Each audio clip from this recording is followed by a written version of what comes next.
Hello everybody, and I'm bringing you another cross stitch video today. It's so exciting because it hasn't been like 2 months since I've done one. I've been more consistent about it, so I'm very excited to do that. Today I'm going to show you my finishes for the last couple of months since you last saw me. Well, you saw me a couple weeks ago, but I didn't show you my finishes. And I'm going to show you my work in progress, and I'm also going to show you some of my framed items that you've already seen finished. I just want to show you guys how I frame them because I get a lot of questions about, do you frame them? You should frame them. And of course I do frame everything I stitch.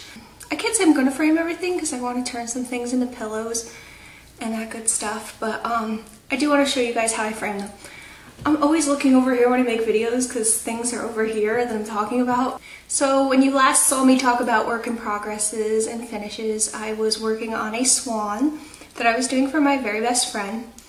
I'm so close to her. We've been best friends for years and years and years. And actually, I'm on a cross stitch forum on Facebook. It's just cross stitch. It's called cross stitch. And when I posted that finish on there, people were like, "You must really love her to give something like that away." And it's like, it takes a lot of time, but I think when you're doing something for somebody and you're putting a lot of time and effort into it, and when you give it to them and you see their reaction, it's so rewarding for you. And when I gave her it, she was in awe. I gave it to her in March for her birthday. I'm like a total idiot because I didn't film it, which I should have, but I didn't. But I did take pictures of it as it was finished, not in the frame. If you guys want to see it in the frame, I could try to get her to give me a picture of it. It's on her wall now. But let me show you the finished piece.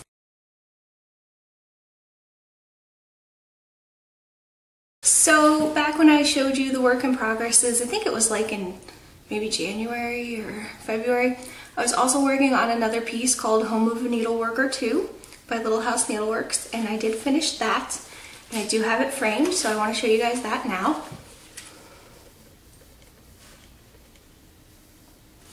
Now, I do my own framing, and it's gotten a lot better. I did show some pieces that I framed like two and a half years ago, and I actually researched a lot online about doing your own cross stitch framing. So instead of, I used to use a sticky board and stick it on the sticky board and just put it in the frame, but now I actually mount it onto a acid-free foam core board, and I get these custom made, these frames, from framesbymail.com. I'm not affiliated with them at all. They don't give me free stuff, unfortunately. But they actually custom fit these frames to any size you want, so you can measure out your stitch and they'll send you a frame in whatever size you want. Which I love because you can see this frame, it matches the colors in the piece, which is really nice. If you want to do your own framing like this, you do have to do a little research on how to mount the piece onto the board, and once it's on the board, you have to get a dust cover like this. You can get these at the craft store. They can come in big rolls, and kind of like a tape or a glue gun, not like a hot glue gun, but it's a special tape gun for framing. I have one that's for general crafts, so I can use it for other things too. And you just put the dust cover on the back and hang it up, and it's pretty cool because I think it looks so much nicer than just sticking it in regular frames. So that's that finished. I think it came out so nice. I'm very proud of this one. Everybody who sees it, they love it so much, and I love it too. I'll show you what I'm working on now. I'm gonna ask my mom if she's watching this video to stop because what I'm working on is for her, one of them. Okay, so before I get to my mother's stitch that I'm working on for her, I want to show you what I'm working on while I'm doing that. Sometimes when you work on big pieces, I find it nice to just work in little pieces as you're doing that because that can get very stressful. I'll show you why. Not stressful, but it's tedious sometimes, and I'll show you why when I'm done explaining this one. I sometimes shop at this store on Bonanza. It's a little kind of like eBay, but kind of not. You don't have to bid on things. And there's a boutique on there. It's Crazy Annie's Stitching Boutique, and she is wonderful. What she does is she buys wholesale cross-stitch items from businesses that are like going out of business, or she buys them in bulk on wherever. And she sells them at such a deep discounted price. So she was having a clearance sale on her clearance items. So she was giving 50% off things that were already discounted like 50%. I was bad. I went like so hardcore on buying things from her, but I showed you guys most of that in my stash video. Anyways, so I bought this little kit from her, and it's a Bent Creek zipper kit.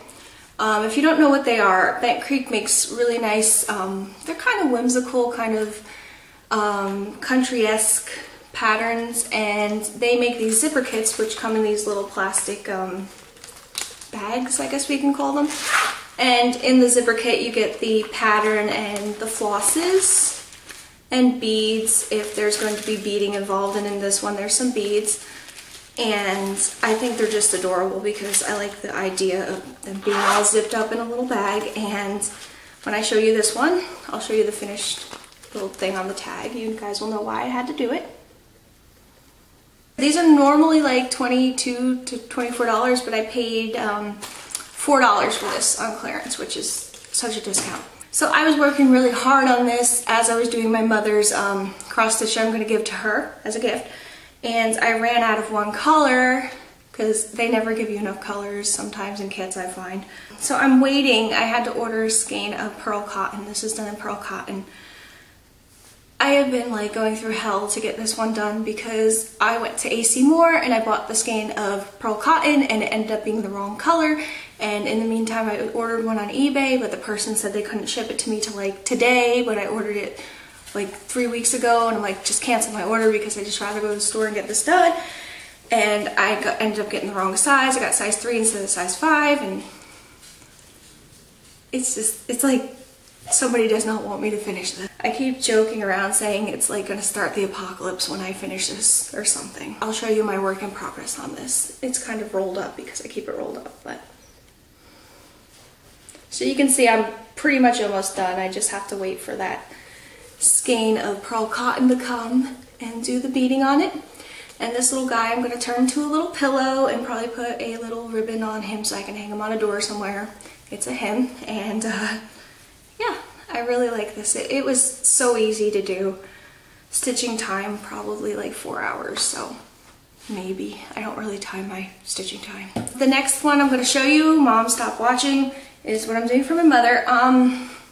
I want to show you this in the frame I'm working on it in right now because a lot of people ask me how I stitch. Do I use a frame, a scroll frame, a hoop, what? I use a Q-snap, and this is a Q-snap. So what this is it's like a PVC pipe kind of frame. You can kind of see it in there. And whoever invented this is like a genius. I love these because they don't leave hoop marks. For some reason, every time I stitch something in a hoop, I always have hoop marks and I just can't get rid of them. And it keeps really good tension. To keep the tension, you just have to kind of just pull back on the little clamps. I keep these little pieces of fabric up here and in between each piece of clamp because when you move the stitches so that the clamp is going to go over the stitches, you want to keep that in between there so it doesn't crush your stitches. For me, because I have a disability with my neck and my back, I have chronic pain condition, I cannot use a scroll frame. It requires me to sit upright for too long and kind of hunch over a little bit. I did buy a lap frame. I paid like $70 for it. I totally couldn't use it. So this is perfect for me. This is the biggest size I can use though. It's an 11 by 11. I have a 17 by 11, which I was going to attach to my lap frame, but I couldn't use it, so.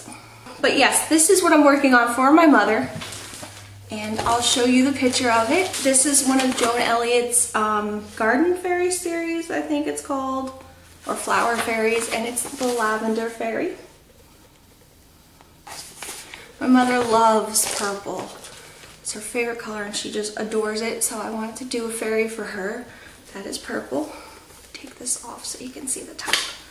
And this is my progress so far. I just have to put a little bit, you see this right here is a dragonfly, a few of those around here, and then do 2 wings up here, and then I'm on to the second page. So this is about, I would say I've been working on this for a month and a half maybe, on and off. I've had a few weeks where I totally didn't stitch a lot at all for one reason or another, but it's just gorgeous.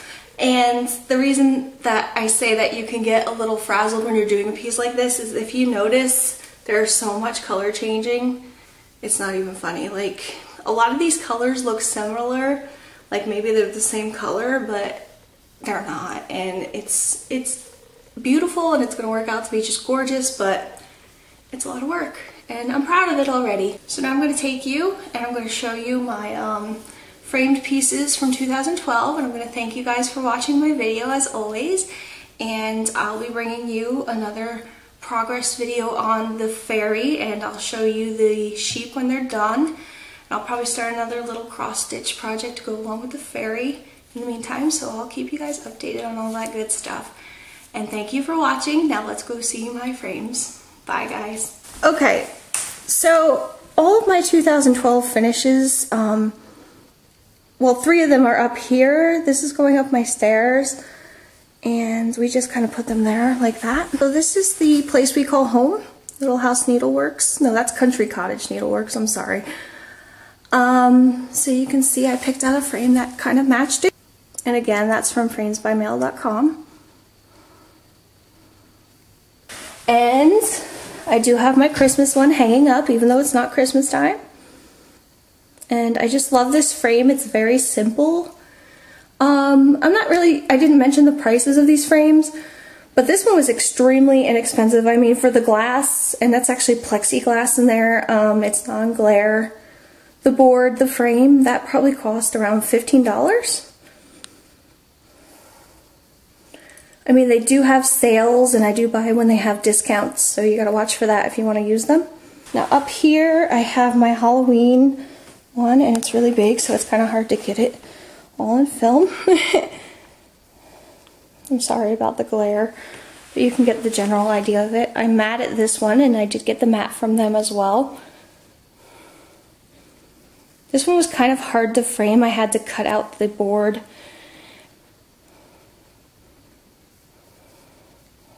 And actually, I forgot I had one more to show you guys, is in my little breakfast nook area, and this is Halloweenies. And this is the same frame that the Christmas one's in, it's just black.